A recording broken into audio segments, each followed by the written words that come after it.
Hey guys, it's me, August ScrawlrBox. Super excited, digging right on in there. And we have very first the Derwent Inktense pan set. It's this cute little travel watercolor set, and I got my first water brush. Super excited.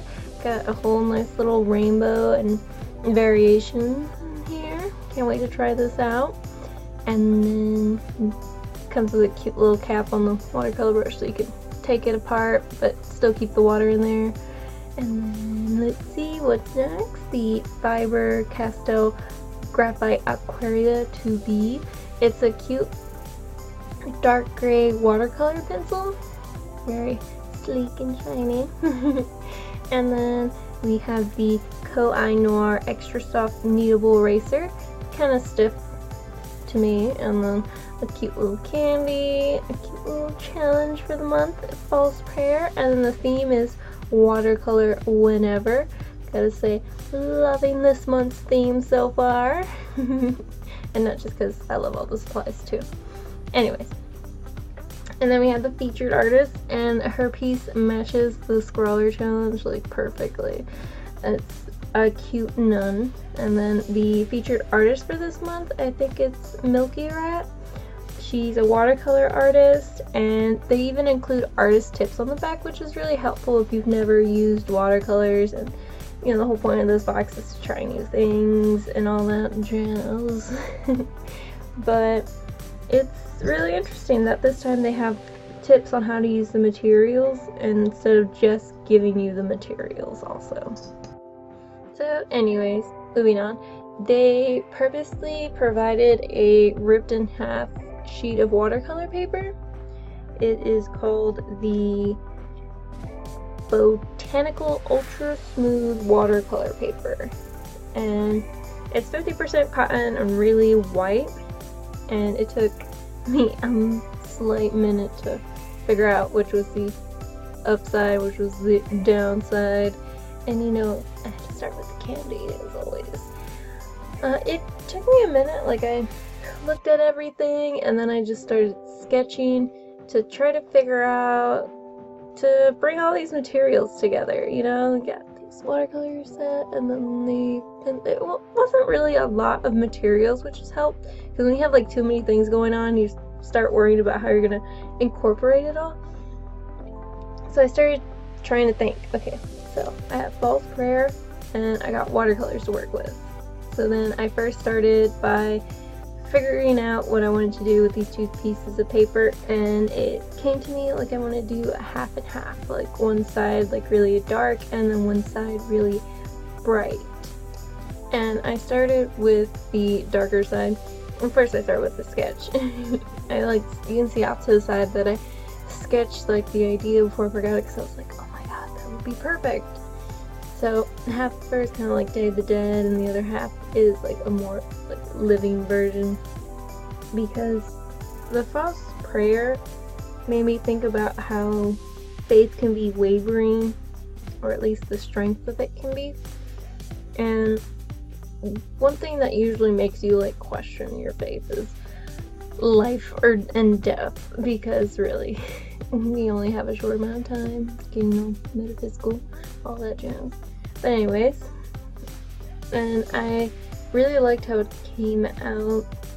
At first I had them together for the sketch so I could make sure that they were symmetrical, and I taped them on the back so it wouldn't be in the way, and that they could stay together and I wouldn't have to worry about them constantly shifting.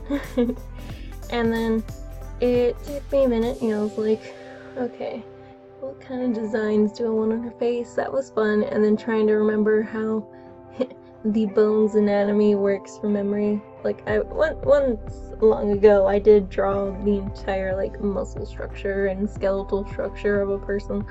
That was like a while ago. And then I just started going at it, putting down like the base colors that I want for certain areas. And at first I start with the black because I do a little swash on the side so I can see like all the colors, how they look. They do provide one, but you always want to do one just in case for yourself, because they might not always be exactly. And I finished with swatching the black, so I kind of just kept going from there with the black and adding in areas. It was kind of hard with this little brush to just fill in that whole background area.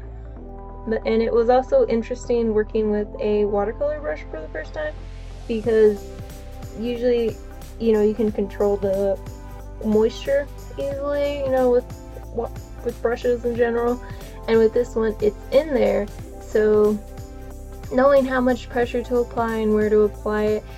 This is a really good brush. Like, I didn't have any leaking problems. It was more of me just being inexperienced problems, and the whole, you know, trying to fill in a large area with a tiny brush. But I wanted to try to just use these materials. Like, usually I have 2 cups of water like in the tips provided, but I was like, no, if I'm in the middle of nowhere, sometimes all you got is your palette. And that's the whole point of this palette, is that you're supposed to be able to just take it and be fine. And it was really interesting trying to finick with it and get used to having the water in there and not having to constantly rinse my brush. And I start with putting down the base colors and then going in and layering up. I'm kind of an impatient artist, so it was kind of a good thing that these colors didn't really take that long to dry. Like, the paper really took to it, not like quickly, but enough to where if I started working on one section, then I could come back and work on the other section. And in hindsight, I was like, oh, maybe I should have erased or lightened up the watercolor a bit with the knead eraser, because what's great about the kneaded erasers is that you can use them to pick up and lighten your sketch, not necessarily just erase it, and there's more control in that, so you can have the right amount of fade to your sketch. But I kind of like the look, because I wanted the bones to look worn and older, which the gray kind of being there helped, and I try to, like, you know, wash it away as much as I could with other colors and pick it up so it wasn't so obvious that it was there.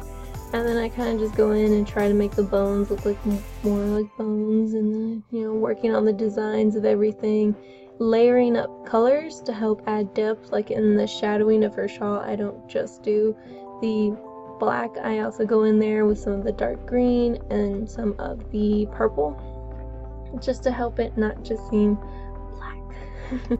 And it really helped give it that depth I wanted for it.